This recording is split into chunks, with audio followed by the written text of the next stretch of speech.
bien avant que les ruelles étroites et pluvieuses de Gotham ne voient émerger un protecteur enveloppé d'une cape nocturne, ou que les immeubles vertigineux de New York ne deviennent le domaine d'un acrobate au pouvoir d'araignée.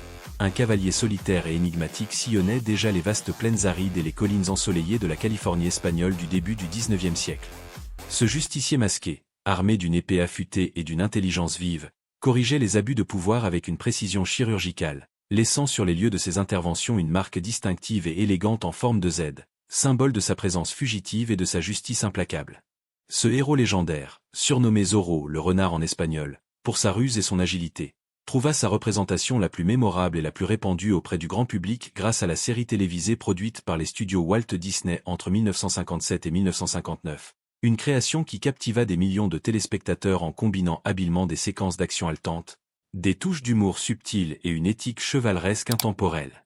Pourtant, au-delà des affrontements spectaculaires à l'épée qui faisaient étinceler les lames sous la lune, des galops effrénés à travers les nuits étoilées et des signatures gravées avec audace sur les vêtements des oppresseurs, cette production emblématique recèle une abondance d'histoires secrètes, d'épisodes anecdotiques riches en saveurs, de décisions créatives audacieuses et de circonstances imprévues qui en font un véritable joyau de l'histoire de la télévision. Ces éléments cachés transforment ce qui pourrait n'être qu'un divertissement pour la jeunesse en une saga complexe et fascinante, imprégnée d'humanité, de passion et de défis surmontés. Explorons en profondeur les coulisses ombragées des studios de Burbank et des décors extérieurs californiens, ces lieux où les visions artistiques se confrontaient aux contraintes pratiques du tournage quotidien, où les compétitions entre interprètes nourrissaient l'intensité des performances, où les incidents fortuits se muaient en légendes transmises de génération en génération, et où les interventions personnelles de Walt Disney insufflaient à chaque épisode une touche de magie authentique et durable. Des processus de sélection des acteurs, souvent tendus et pleins de rebondissements, aux liens d'amitié forgés dans la chaleur des projecteurs, des dangers physiques assumés avec courage aux attentions délicates portées aux jeunes talents émergents, des polémiques inattendues sur la scène internationale aux répercussions profondes sur la culture populaire mondiale. L'épopée de cette série dépasse de loin le cadre d'une simple aventure télévisée pour constituer un chapitre essentiel et captivant. De l'âge d'or du petit écran américain. Les racines du personnage de Zorro plongent bien plus profondément dans le temps que l'adaptation Disney. Il vit le jour en 1919 sous la plume de l'auteur pulp Johnston McCulley, dans un récit intitulé « A Curse of Capistrano », publié dans le magazine All Story Weekly. Inspiré par des figures historiques réelles telles que Joaquin Murrieta, un bandit californien d'origine mexicaine qui, au milieu du XIXe siècle, défiait les autorités américaines perçues comme oppressives après la guerre mexicano-américaine de 1848, McCulley conçut Don Diego de la Vega comme un jeune noble feignant la mollesse et la fêterie pour mieux masquer son identité secrète de vengeur intrépide. Ce contraste entre l'apparence efféminée du gentleman et la vigueur du justicier masqué permettait d'explorer des thèmes de duplicité, de courage caché et de lutte contre l'injustice sociale. Le succès immédiat du roman mena à une première adaptation cinématographique muette en 1920 avec Douglas Fairbanks dans le rôle principal, sous le titre « The Mark of Zorro ». Ce film révolutionna le genre des aventures de cape et d'épée par ses cascades innovantes et son dynamisme, influençant durablement des réalisateurs comme Errol Flynn ou plus tard les créateurs de super-héros modernes. Dans les décennies suivantes, Zorro apparut dans de nombreux serials des studios Republic Pictures dans les années 1930 et 1940, avec des acteurs comme John Carroll ou Tyrone Power dans une version luxueuse de 1940 réalisée par Rouban Mamoulian. Ces adaptations conservaient l'essence du héros mais variaient dans leur ton et leur fidélité aux matériaux sources. C'est cependant Walt Disney qui, au milieu des années 1950, décida de ressusciter le personnage pour la télévision en pleine expansion, voyant en lui le véhicule idéal pour transmettre ses valeurs familiales de courage, d'honnêteté et de défense des faibles, tout en promouvant son parc à thème Disneyland fraîchement ouvert et ses autres projets audiovisuels. La genèse de la série Disney fut marquée par une ambition exceptionnelle. Walt Disney, connu pour son perfectionnisme légendaire, voulait que Zorro ne soit pas une simple émission bon marché mais une production quasi-cinématographique adaptée au format télévisuel. Il investit des sommes considérables pour l'époque, avec un budget par épisode oscillant entre 75 000 et 80 000 $, alors que la moyenne pour une demi-heure de télévision se situait autour de 13 000 $. Ces fonds permirent la construction de décors permanents impressionnants sur le backlot de Burbank, un pueblo californien reconstitué avec une précision historique remarquable, comprenant plaza centrale, taverne animée, garnison militaire et hacienda somptueuse pour Don Diego. L'hacienda de la Vega fut bâtie de toutes pièces, avec intérieur meublé et extérieur paysager, servant non seulement de lieu de tournage mais aussi de symbole du luxe aristocratique contrastant avec la misère des paysans opprimés. Les costumes furent conçus sur mesure par des artisans spécialisés, reproduisant fidèlement les modes espagnols coloniales tout en permettant une liberté de mouvement pour les cascades. Les chevaux furent sélectionnés et entraînés avec soin, et les armes, bien qu'émoussées pour la sécurité, conservaient un aspect authentique. Le choix de l'acteur principal constitua un défi majeur et un processus long rempli d'incertitudes. Guy Williams, né Armando Joseph Catalano en 1924 à New York dans une famille d'immigrants italiens et siciliens, n'était pas le premier nom sur la liste. Ancien mannequin pour des marques de cigarettes et comédien de théâtre ayant débuté dans des rôles secondaires au cinéma, il possédait une élégance naturelle, une stature imposante de 1,90 m et un visage aux traits aristocratiques qui convenait parfaitement au double rôle. Pourtant, Walt Disney hésitait, craignant que Williams manque de cette profondeur dramatique nécessaire pour incarner à la fois le dandy efféminé et cultivé Don Diego et le vigoureux Zorro. De nombreux autres candidats furent auditionnés avec sérieux. Britt Lomond, escrimeur chevronné et acteur de caractère, passa des essais complets en costume noir et masque, impressionnant par sa présence physique et son maniement de l'épée. Tony Russell, John Lupton et plusieurs autres comédiens moins connus furent également testés, certains réalisant des démonstrations d'escrime et des scènes dialoguées. C'est finalement le réalisateur Norman Foster, vétéran du cinéma ayant travaillé avec Orson Welles et chargé de diriger une grande partie des épisodes, qui défendit ardemment la candidature de Williams. Foster souligna sa formation théâtrale solide, sa grâce innée et surtout ses aptitudes en escrime, développées lors de leçons intensives pour l'occasion. Lors des essais finaux, Williams exécuta des séquences de duels convaincantes qui dissipèrent les doutes. Le 15 mars 1957, Walt Disney valida le choix et offrit à Williams un contrat exclusif de 7 ans, liant irrémédiablement l'acteur au studio mais lui assurant aussi une stabilité financière et une visibilité exceptionnelle. Britt Lomond, bien que déçu de ne pas obtenir le rôle-titre, accepta avec professionnalisme celui du capitaine Enrique Sanchez Monasterio, le principal antagoniste de la première saison. Ce transfert s'avéra être une décision inspirée. Lomond, avec son regard froid et pénétrant, sa diction précise et sa maîtrise parfaite de l'épée, incarna un vilain charismatique et menaçant dont la cruauté soulignait par contraste la noblesse de Zorro. En coulisses, une rivalité légère mais palpable animait parfois les relations entre Williams et Lomond.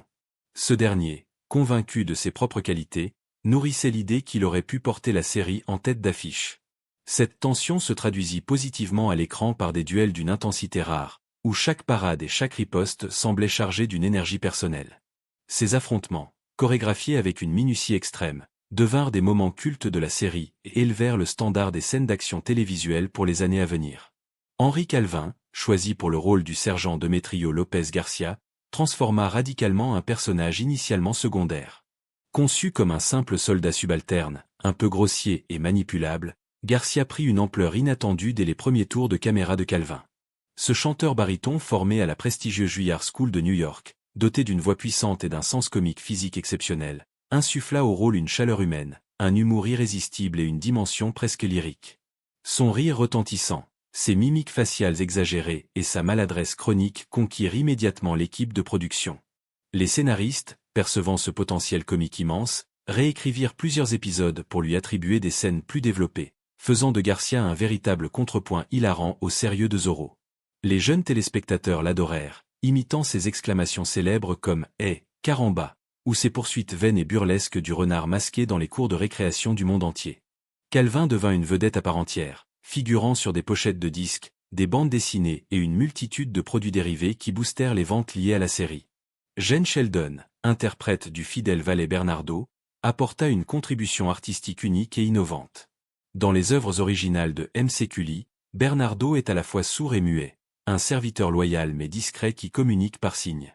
Sheldon, ancien artiste de vaudeville et maître incontesté de la pantomime ayant travaillé avec des légendes comme Edgar Bergen, proposa une variation ingénieuse validée par l'équipe. Bernardo feindrait uniquement la surdité, conservant Louis pour espionner les conversations ennemies sans éveiller de soupçons.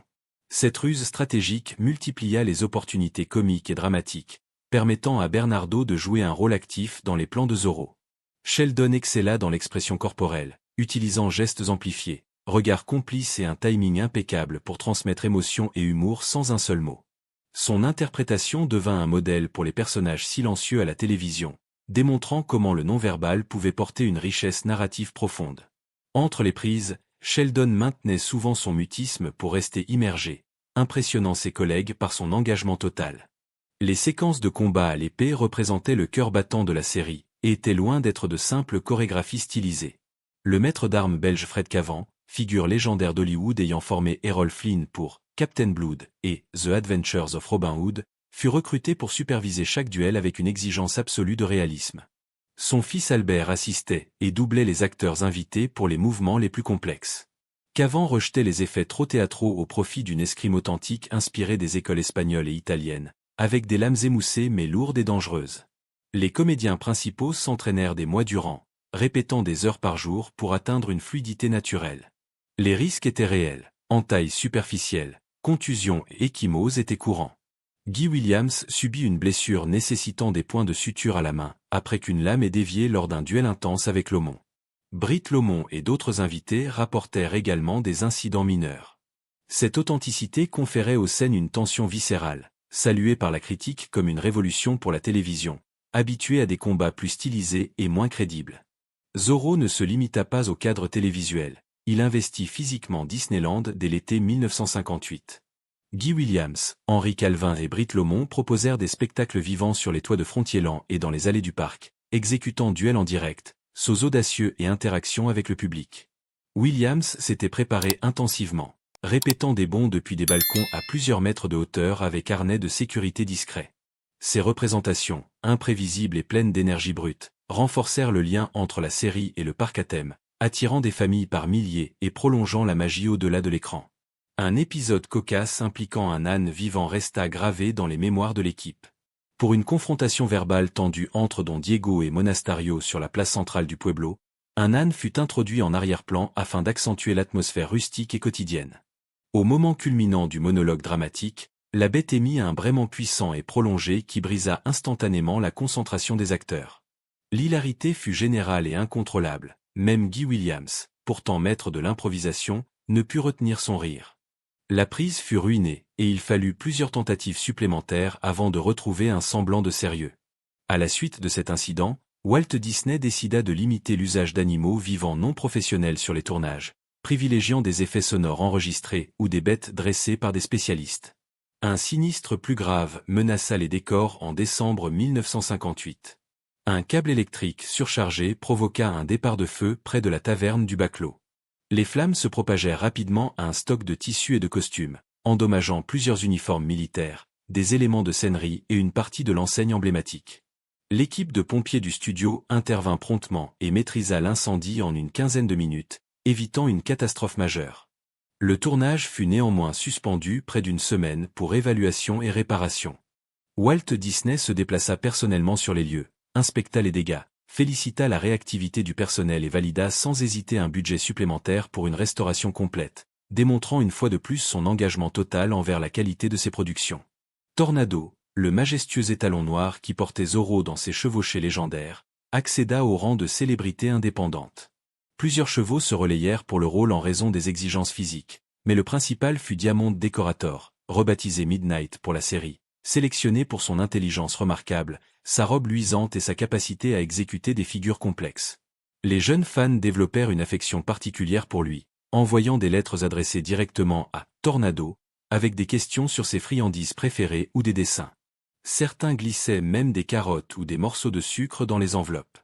Le département courrier du studio répondait parfois avec des missives humoristiques signées d'une empreinte de sabot tamponné, alimentant la croyance enfantine en la personnalité propre du cheval. Jane Sheldon et Henri Calvin, malgré l'opposition marquée de leurs personnages le Bernardo taciturne et calculateur face au Garcia bruyant et naïf, nouèrent hors écran une amitié profonde et durable. Ils partageaient les pauses autour d'un café, déjeunaient ensemble et co-organisèrent plusieurs fêtes de fin d'année pour toute l'équipe de tournage. Leur complicité naturelle inspira les scénaristes à multiplier les scènes communes au fil des épisodes, créant des duos comiques mémorables. Lorsque Jane Sheldon s'éteignit discrètement en 1982 d'une crise cardiaque, Henri Calvin conserva précieusement une photo des deux amis sur son piano, confiant à ses proches que cette perte équivalait à celle d'un frère. Walt Disney, fidèle à sa réputation de perfectionniste, n'hésita pas à dépenser sans compter pour garantir une qualité exceptionnelle. Chaque épisode représentait un investissement massif permettant non seulement des décors grandioses et des costumes historiques précis, mais aussi une chorégraphie d'escrime sophistiquée et l'emploi d'animaux dressés professionnellement. La reconstitution du Pueblo de Los Angeles respectait une fidélité historique minutieuse, consultée auprès d'experts, tandis que l'hacienda de Don Diego devint un plateau permanent utilisé pour de nombreuses scènes intérieures et extérieures. Disney envisageait explicitement Zorro non comme une série ordinaire, mais comme une expérience cinématographique transposée à la télévision, destinée à élever le niveau du médium naissant. Annette Funicello, alors adolescente et vedette incontestée du Mickey Mouse Club, obtint un rôle récurrent grâce à une attention délicate et paternelle de Walt Disney. À 16 ans, elle fut choisie pour incarner Anita Cabrillo, une jeune femme impliquée dans plusieurs intrigues amoureuses. Ce casting fut présenté comme une surprise d'anniversaire, mais cachait une raison plus intime. Annette avait confié à Walt son admiration passionnée pour Guy Williams. Conscient de ce béguin innocent, Disney orchestra plusieurs apparitions de la jeune star aux côtés de Williams, offrant à Annette des moments qu'elle décrivit plus tard comme magiques et inoubliables. Elle avoua avoir rougi constamment en présence de l'acteur, malgré le fait qu'il fût marié et père de famille. Ces épisodes ajoutèrent une touche de romance légère à la série, tout en boostant sa popularité auprès du public adolescent. La série connut un succès phénoménal dès sa première saison, diffusée le jeudi soir sur ABC, attirant des audiences records et générant une vague de produits dérivés, masques, épées en plastique, costumes, bandes dessinées et disques. Pourtant, elle s'interrompit brutalement après seulement 2 saisons et 39 épisodes, plus 4 téléfilms spéciaux. La raison n'était pas un déclin d'intérêt du public, mais un conflit juridique complexe entre Walt Disney Productions et la chaîne ABC concernant la propriété et les revenus des contenus télévisés produits par Disney, incluant Zorro, le Mickey Mouse Club et l'émission anthologique Disneyland. Disney réclamait un contrôle créatif plus important et une meilleure répartition des profits publicitaires. En signe de protestation ferme, Walt retira la série de l'antenne à la fin de la 2e saison. Il maintint néanmoins Guy Williams sous contrat rémunéré pendant plusieurs années, espérant une résolution amiable qui permettrait un retour triomphal. Pendant cette impasse, Disney commanda discrètement la production de 4 téléfilms d'1 heure destinés à être diffusés dans le cadre de l'émission Walt Disney Présent. Intitulés El Bandido, Adio El Cuchillo, The Postponed Wedding et Oh l'acquaintance, ces épisodes furent tournés de nuit et sur des décors réutilisés afin d'éviter l'attention des médias. Les acteurs principaux, Williams, Sheldon et Calvin, revinrent avec enthousiasme, ignorant si ces spéciales signeraient la fin définitive ou un simple intermède. Ces téléfilms offrirent une conclusion satisfaisante aux fans et prolongèrent légèrement la légende de Zorro. Pour garantir une représentation fidèle de la Californie espagnole et de ses profondes racines catholiques, Walt Disney fit appel dès la phase de développement à un prêtre catholique authentique comme consultant historique et théologique. Cette précaution visait à éviter toute erreur ou caricature dans la dépiction du clergé ou des pratiques religieuses. Le personnage du Padre Felipe, interprété avec bienveillance par Romney Brent, naquit de ces consultations, un religieux sage offrant refuge aux fugitifs et conseils moraux à Don Diego. Cette approche respectueuse, rare à la télévision américaine des années 1950, fut largement saluée par les associations parentales pour sa promotion discrète mais ferme de valeurs comme la charité, la justice et la foi. Guy Williams, devenu une star nationale grâce à Zorro, se retrouva désorienté par l'arrêt soudain. Le blocage juridique freina sa carrière pendant des années malgré son contrat avec Disney. Il accepta ensuite le rôle du professeur John Robinson dans la série de science-fiction Lost in Space, 1965 à 1968, mais l'annulation prématurée de Zorro laissa une marque indélébile sur son parcours. Déçu par les aléas d'Hollywood et las des contraintes du Star System, Williams quitta progressivement l'industrie dans les années 1970 pour s'installer en Argentine, où les rediffusions incessantes de Zorro avaient fait de lui une idole absolue. Là-bas, il mena une existence tranquille, acceptant pleinement son statut légendaire en participant à des événements publics, signant des autographes et démontrant occasionnellement son escrime devant un public admiratif qu'il appelait affectueusement El Zorro. Disney continua de lutter pour conserver les droits télévisuels exclusifs de Zorro, même après la fin de la diffusion. Jusqu'en 1967, le studio versa annuellement $3 500 pour maintenir ses droits, Walt n'abandonnant jamais complètement l'espoir d'un retour triomphal une fois le litige résolu. Lorsque les obstacles juridiques furent levés, il estima cependant que le moment optimal était passé. En 1983, la chaîne CBS tenta une renaissance humoristique et parodique intitulée Zorro and Son, mais Guy Williams refusa catégoriquement de participer après lecture du scénario, jugeant qu'il dénaturait les valeurs morales et le sérieux du personnage original en le transformant en caricature. La série fut un échec critique et commercial rapide. En 1992, Disney entreprit une colorisation numérique des épisodes originaux tournés en noir et blanc afin de les moderniser et d'attirer un nouveau public jeune. Cette initiative divisa profondément les fans, Certains apprécièrent l'accès facilité pour les nouvelles générations, tandis que les puristes et les critiques regrettèrent la perte de l'élégance sombre, de l'ambiance film noir et du contraste dramatique propre au monochrome. Le fils de Guy Williams rapporta plus tard que son père avait vivement détesté cette idée, considérant le noir et blanc comme intemporel et essentiel à l'atmosphère mystérieuse de la série. Disney finit par alterner les deux versions dans ses diffusions.